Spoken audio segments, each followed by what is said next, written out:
Great. Welcome everybody to the Survival Congregations webinar here at the 2026 GA. Thank you for being here. I really appreciate seeing you all. I'm going to share my screen.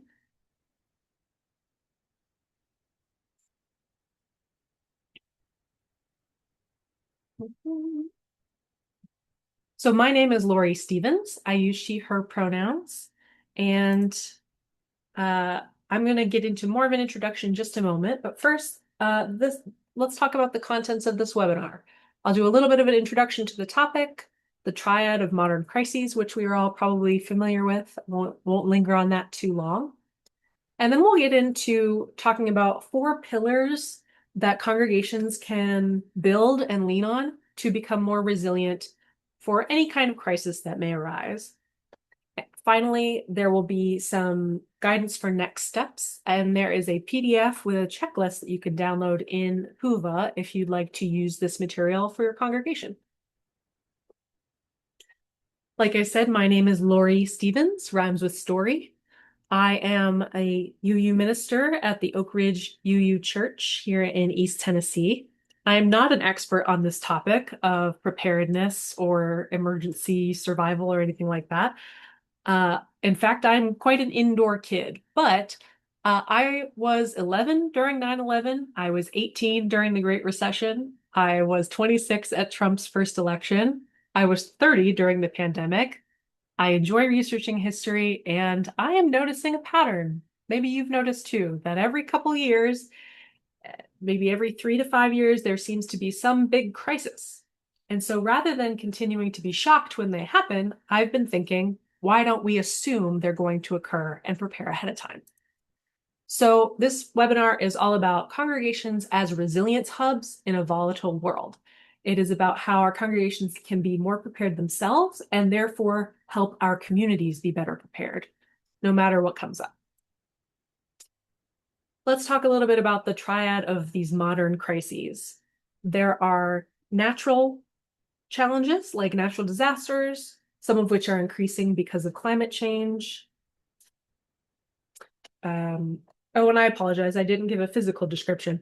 I am a mixed race Latina with a short black and salt and pepper buzz cut and glasses. Let's see here. So let's talk about our triad of modern crises. There's these natural ones like extreme weather, floods, grid failures, wildfires, that kind of thing. And these are things that have always been a challenge for any human culture. They may be increasing somewhat right now, but they are inevitable. They're part of life.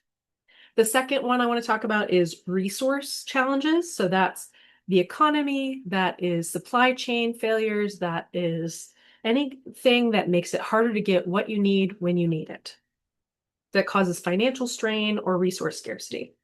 And finally, the third category I think of is human challenges.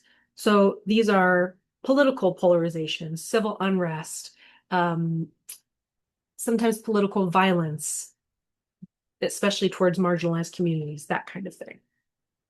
We all know that these are going on and they each impact the others. So the natural challenges, of course, make it so that our economy or our food chain, for example, is more precarious than it would otherwise be. So we need to be aware of all 3 of these and how they impact the others. So our first pillar of preparedness is spiritual and relational resilience. We enjoy seeking wisdom from many sources, and so I really lean on Buddhism for this one. The Buddha reminds us that suffering is part of life. I have a quote here from the Four Noble Truths that says, suffering exists, life is suffering. Suffering is due to attachment. Attachment can be overcome. The mind experiences complete freedom, liberation, and non-attachment. What this means to me is that if we recognize ahead of time that these kinds of challenges are likely to occur, then they are less stressful, less earth-shattering, and we can be more prepared and resilient when they happen. So what this means in practice is that we can integrate the reality of suffering in our congregational life. We can recognize in our worship services These are not outliers. This is part of how humans have always survived. And we have survived. We have adapted. We are capable and we can do it together. And so if we shift to a cosmology of perseverance rather than an idealistic world where every bad thing that happens is a shock, it really helps us emotionally accept and handle these kinds of things ahead of time. We can pre-grieve. We can we can work towards accepting that life is not as we would wish. And we can work towards reducing harm as much as we're able. I think we also can recognize the scale of harms. We don't have to treat every conflict as a crisis. Communities don't need to be in perfect agreement about everything to work together. I think we have sort of a low tolerance for conflict and disagreement that I think in times of crisis, we may need to set aside and pause and come back to later. I think we can also ask that when we hurt each other's feelings in relatively minor ways, rather than the person who's been hurt putting their concern aside, I would encourage us all to get better at apologizing, at understanding. If we can move into understanding and making amends more quickly and not staying in a defensive zone, we can get back to focusing on what we all need and what we all need to be working on, what we would all rather be working on. We get sidetracked, and so this can help us focus. We can also, more concretely, we can host emotional and actual first aid trainings.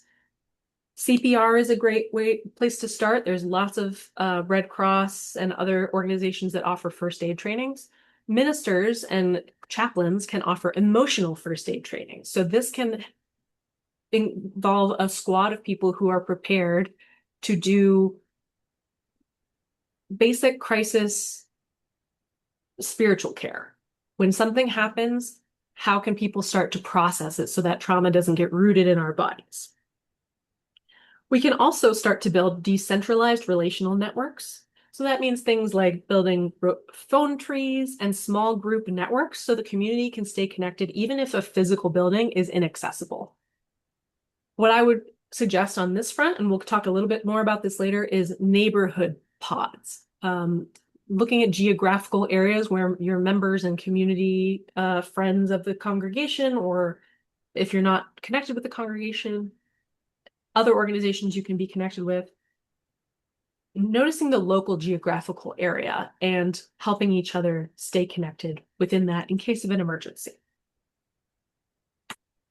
The second pillar is operational and financial readiness.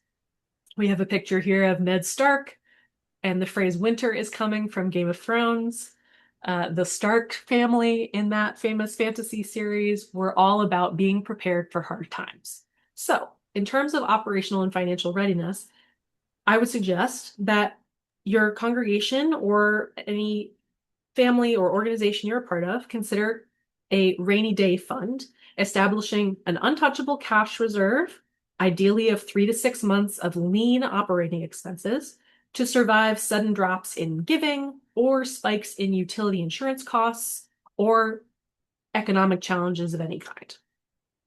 I would also suggest diversified finances. So diversifying your donation sources, making sure your congregation has a way that people can give online in case they are not able to be together in person.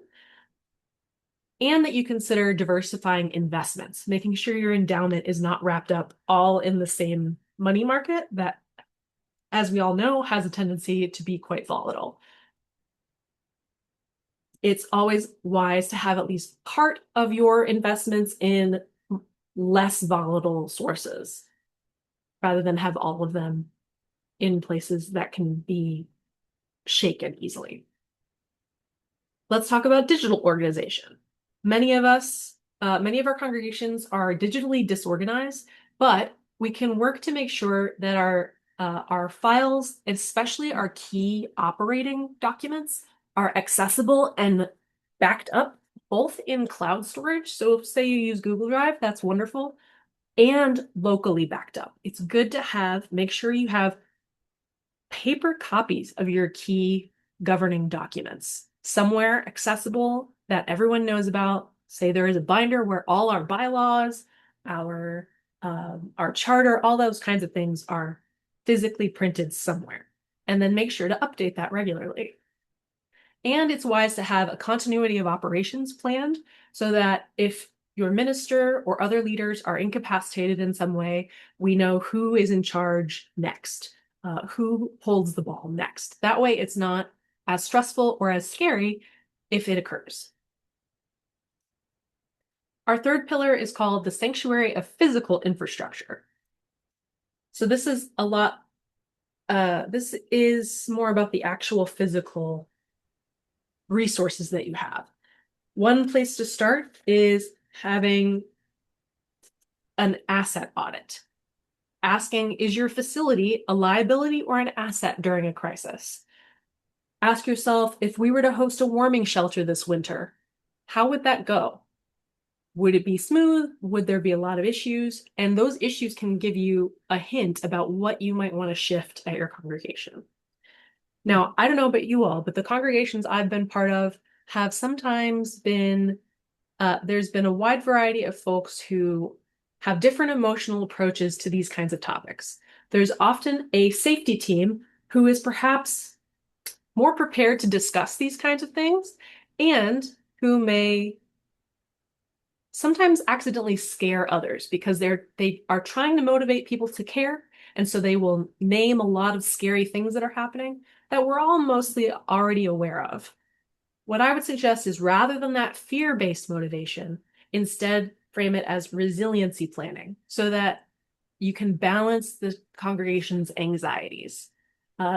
If you're a leader in your congregation, I would recommend you try coaching your safety team in how they can try to get people on board without scaring anyone, because actually scaring people can turn them off from wanting to think about it and actually makes us less safe and less prepared. Another, and this is a pretty big topic and big investment, is resiliency retrofitting. So this means if you are at all able to equip your facility to serve the neighborhood during a grid failure or climate event. So that means investing in solar panels or backup generators, battery storage.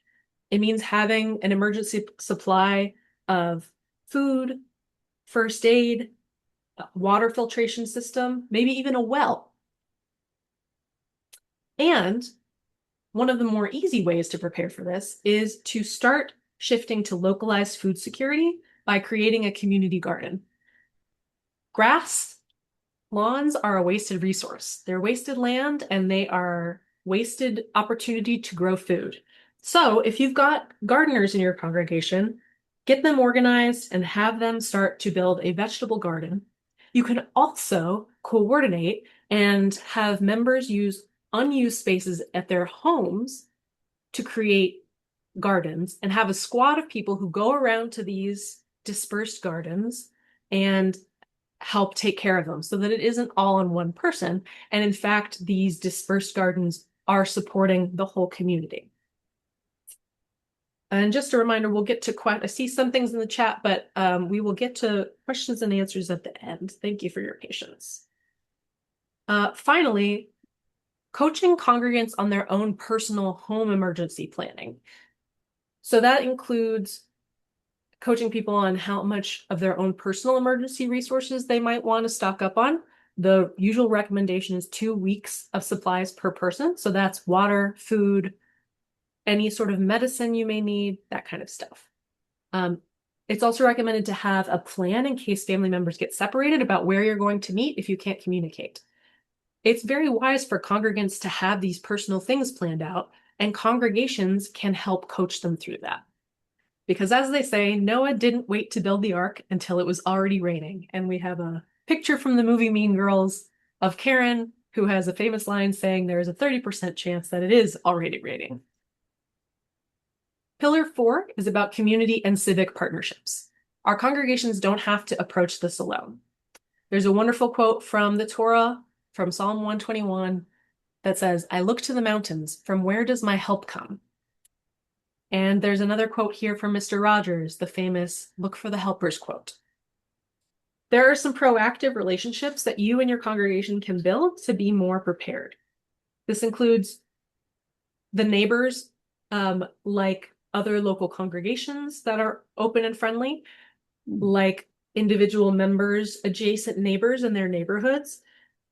Tim Snyder, who is a writer on fascism, says that befriending your neighbors is one of the ways to make sure that we actually, as a culture, don't start to come at each other's throats. Because if you've connected with your neighbor, if you're on a group chat, if you start helping each other with small things, then if big things arise, you won't be reaching out for the very first time. Another proactive relationship to start is first responders. So that means getting in touch, just making contact with your local police, fire, emergency departments, and just talking to them about what resources they may have for organizations like yours, because I guarantee you they have these resources. They're always trying to give them to people, and nobody wants to talk to them about it because no one wants to think about these kinds of crises until they're happening. But it actually makes them easier to handle if we talk and think about them before they happen. There's usually a municipal emergency management department in most areas, and these are usually filled with the kindest, most thoughtful nerds you've ever met. And they have resources coming out their ears on Mm. how to get connected, on how to help each other, on what they can do assessments of your property. They can recommend ways for you to be prepared. Get in touch with your municipal emergency management. And there is something called VOAD, Voluntary Organizations Active in Disaster. And if you get in touch with those kinds of groups, you can become one of these so that in an emergency, your local emergency responders know that your congregation is available to help, whether it be sheltering or any kind of, uh, depending on what happens, any kind of assistance, they would be available. Um, they would help you be able to help others in ways that your congregation might not be able to alone. And if your church has an insurance company like Church Mutual, they have insurance guidelines on how to be prepared, on how to be safe for congregations. And those have really helpful, comprehensive checklists that are a great place to start as well. Another thing you can do is neighborhood vulnerability mapping. So if you look at the radius, maybe 1 mile radius around your congregation, and you see, oh, there is an elder care facility there. There is a school, there is a grocery store. Just notice what kinds of infrastructure is around your congregation and think about in a crisis, what might those groups need or be able to provide?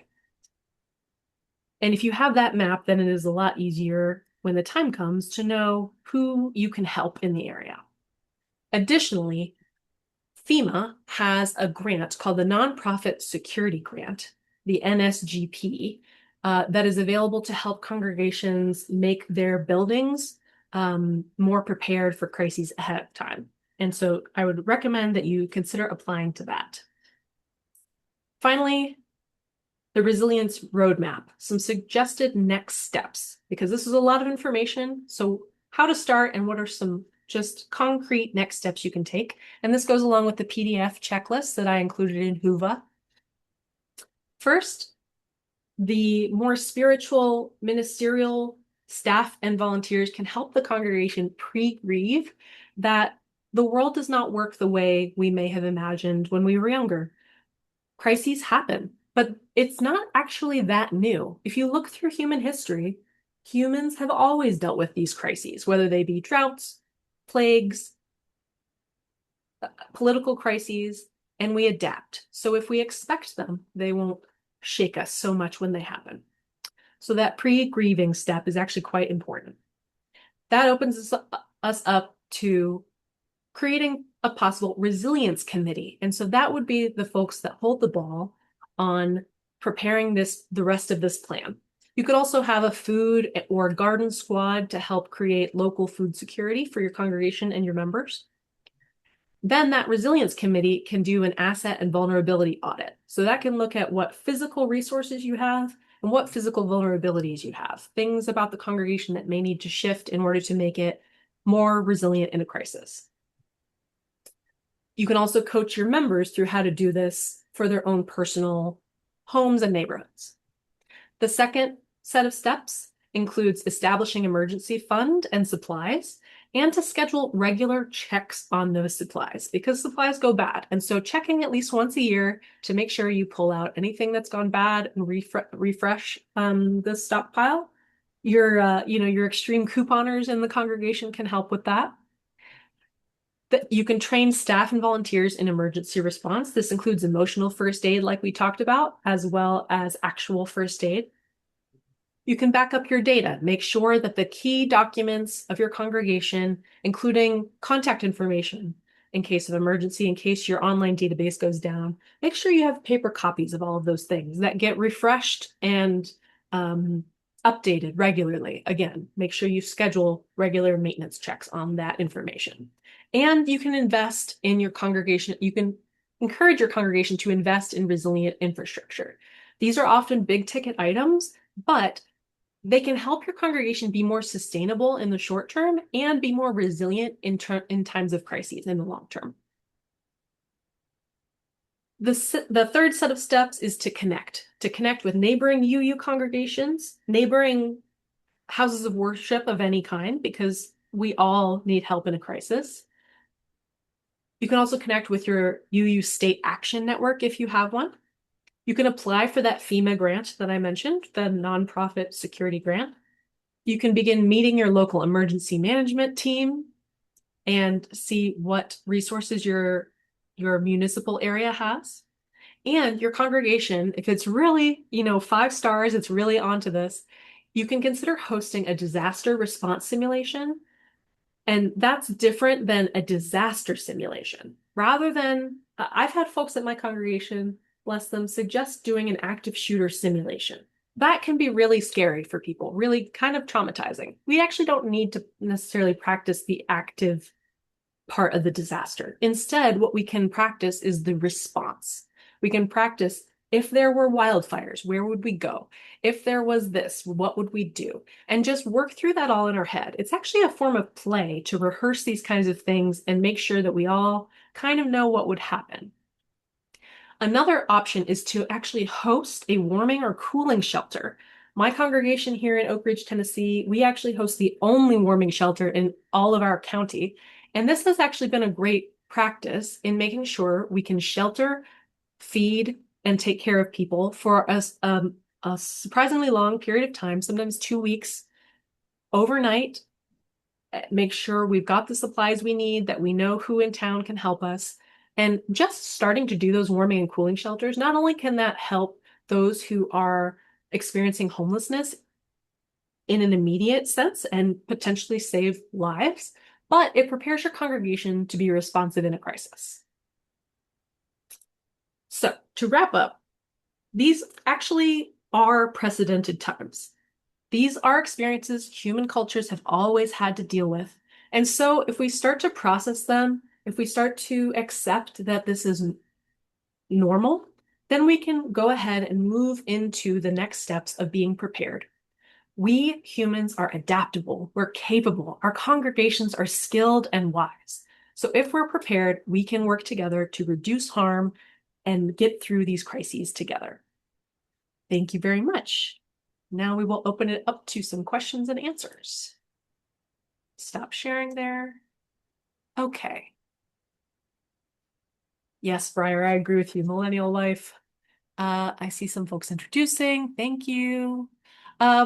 Any questions? Yeah, I'll start. First of all, that was great. Thank you. Thank you very much. Yeah, that was really beautiful.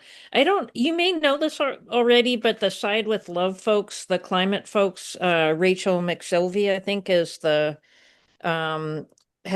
just did a wave cohort on creating churches as climate hubs, but I'm sure she'd be very interested in highlighting your work if you're interested in having it highlighted to because she has regular, do you know her work from Side with Love? No, but someone did mention to me that the UUA is working on this sort of resilience approach as well. Yeah. Yeah, I think she'd be really thrilled to share out. I'm happy to, or I'll just put her email in the chat, but I That would think be you would great. really both maybe be able to get some resources from her, or again, she may be interested in highlighting your work on some. She does regular, I think monthly webinars. She's a Green Sanctuary lead. So yeah, Love. but congratulations. It's very, very exciting. Oh, yeah. Thank you so much for attending, and please do share her contact info.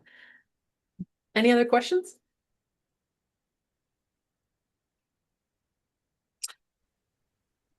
Yeah, so this is Briar.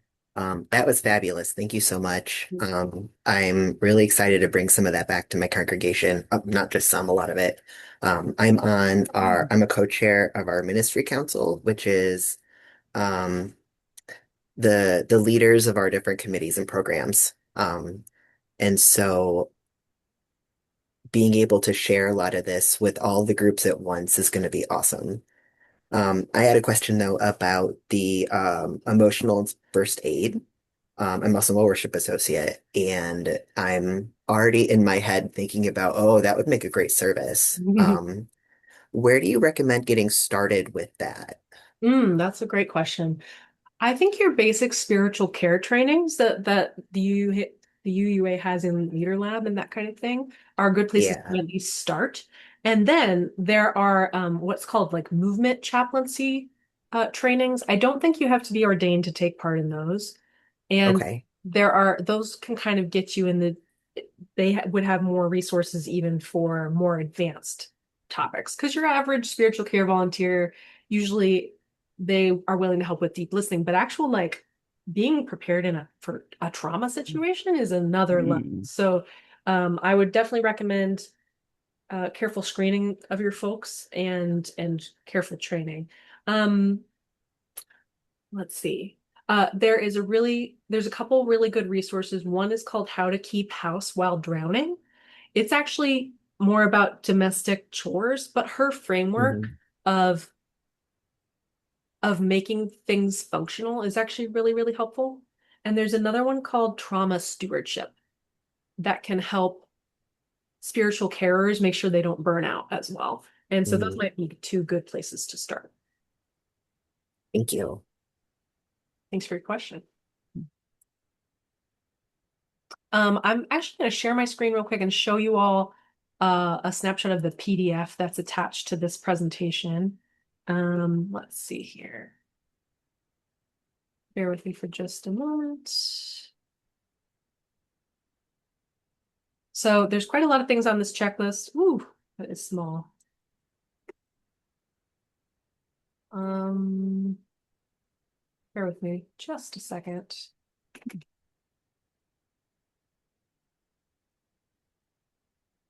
Okay, here we go.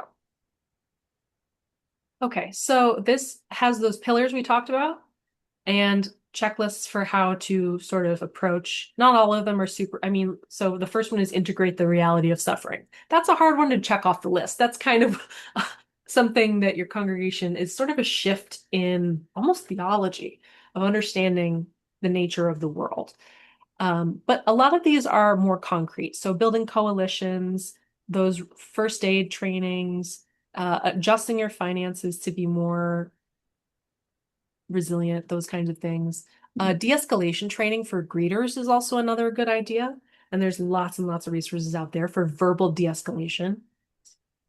Then there's a roadmap for, it's a very rough guideline for what to approach first. So in the first month or two, let's see if I can zoom in on this anymore. You can do that forming a resilience committee and doing an audit. In the second phase, you can adjust administrative data, build up your financial reserves, start trainings, those kinds of things. And I honestly would doubt this would only take 6 months. This can take a long time. But it can be the second phase on whatever time frame your congregation has. And then phase three is sort of practicing. It's hosting a disaster response simulation. It's Mm. getting in touch with your civic leaders and your emergency departments. It's hosting that warming or cooling shelter, those kinds of things. So please feel free to download this PDF, and I hope that that checklist is helpful for your congregations. Even if you don't check them all off, any improvement is some improvement, right?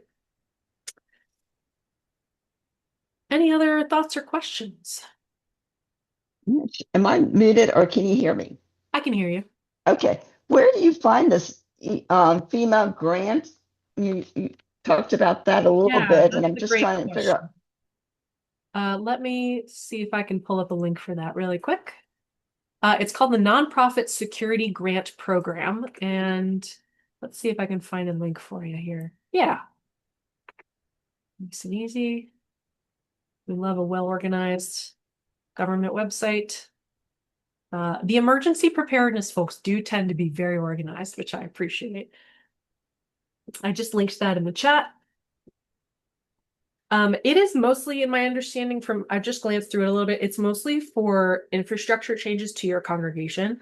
But you never know. And they could connect you with other emergency departments in the area for how you could be sort of a pre-chosen base of operations in certain times of crisis.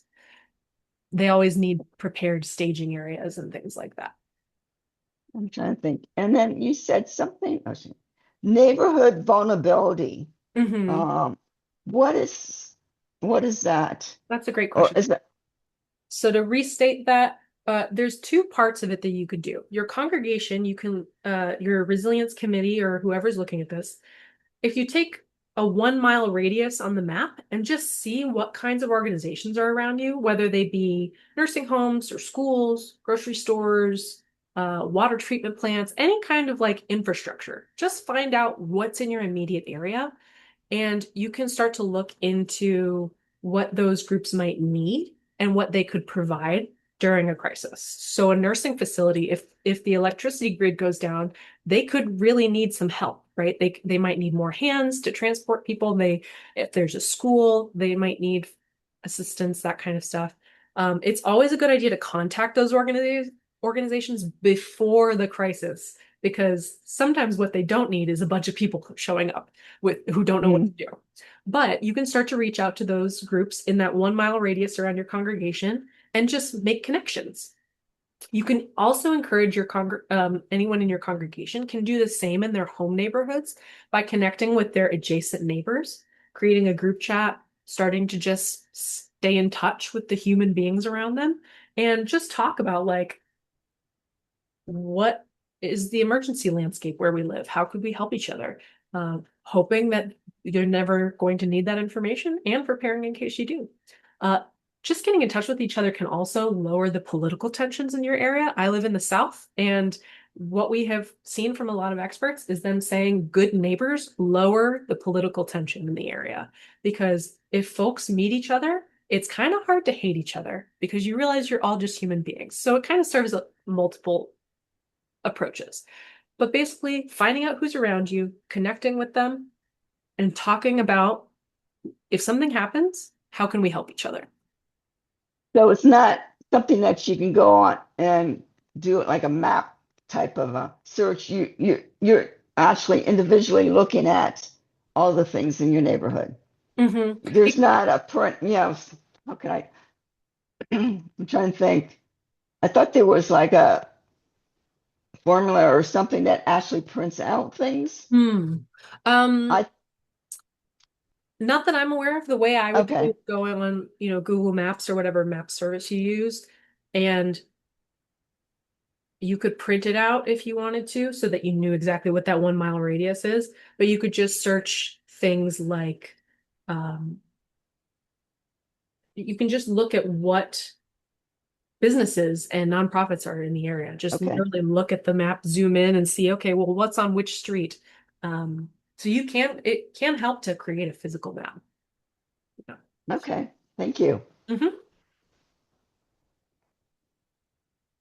It's also great to know what kinds of municipal resources your location has. So maybe you're in a more rural area and knowing where the nearest hospitals are, which you might already do, but also knowing which ones are trauma centers and where you would need to go, how long it takes for an ambulance to get somewhere. If you've got really passionate folks in your congregation, there is field medic training. I wouldn't necessarily recommend that for everybody because at the end of the day, you do want a medical professional. And especially if you're in rural areas, having someone who's trained as just an emergency field medic could be very wise. Thank you. Any other thoughts or questions?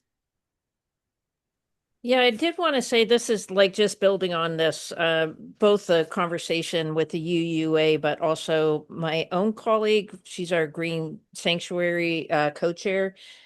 Found this resource called Come What May Day, and I posted it in the chat. And it's this woman who was caught in the wildfires, and I think one other disaster, and decided to do this kind of um, series of materials to share with people Mhm. how to, how to purify water, what to do, like how to cheap ways to charge your phone, like with whatever solar panels and things. And Yeah. we're going to buy these materials. She's like our congregation is the first organization she's working with. So we're getting a series of materials to go through with our congregation. But I'd be happy, Lori, to make sure that we get you a copy when we get the resources if you're interested, because I feel like for us, this kind of getting really clear about how to help individual congregants. It's like, putting the mask on your face, but Mm. then also like what are the resources that we could have at our church that could be useful? Like we just had this huge snowstorm, for example, and we were without power for like 4 days.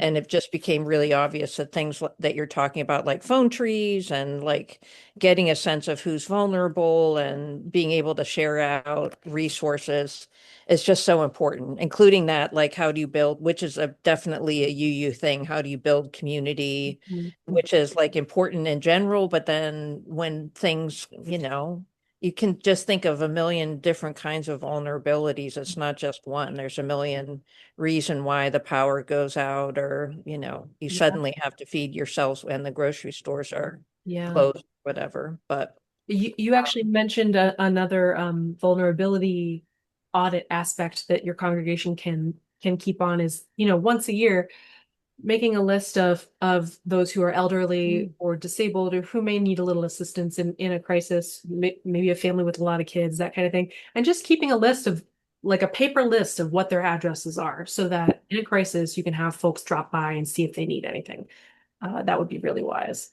Another way that I think about this, and I meant to say this earlier in the presentation, we see a lot about survival preppers in our culture. I approach it a little differently. Rather than like, there's an apocalypse that's going to happen and we need to have a bunker, I don't really think of it like that. It's highly unlikely that our whole culture is going to collapse. We saw actually during the pandemic, people helped each other. We got through it. It was actually really beautiful. But what we can do is we can sort of decolonize our resources and our preparedness so that we know we are locally rooted and we can take care of ourselves for at least a little while without needing outside help. So that if there's a crisis and there's somewhere more vulnerable, the outside help, the federal government, whoever it may be, can help them more vulnerable and we can sit tight and maybe not be in such a crisis. So I think of it like that, of like rooting in our local communities, connecting with each other, building, getting away from this like, oh, there's an authority out there and they're going to fix it for me.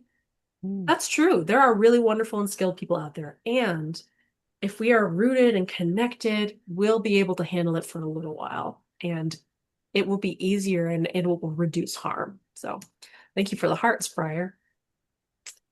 Um, so let me leave you all with a little blessing. I'm a minister. We love to do a blessing at the end of meetings. Thank you all so much for attending today. Thank you for the care and compassion that you are showing for your congregation by just finding out more information about this. May you be well. May your congregations be well. May your communities be well. May you know that no matter what comes, we are all connected in the wholeness of our ecosystem, and it is adaptable, it is clever, and it wants to live. And if we tune in to those forces of life and love, we will get through it together. May it be so, and amen. Thank you. Thank you all very much. thank you so much. Feel It's free really to, beautiful. thank you. Feel free to continue the conversation in the Whova chat. There's a chat on the event page itself. And if you think of any other resources, feel free to link it there. Thank you all very And much. then your PDF is Yes, okay. I have can to be look for downloaded it. from the Huvo page. Yeah. Thank you all. Thank you. And Lori, if you have a minute, would you like me to write an in or like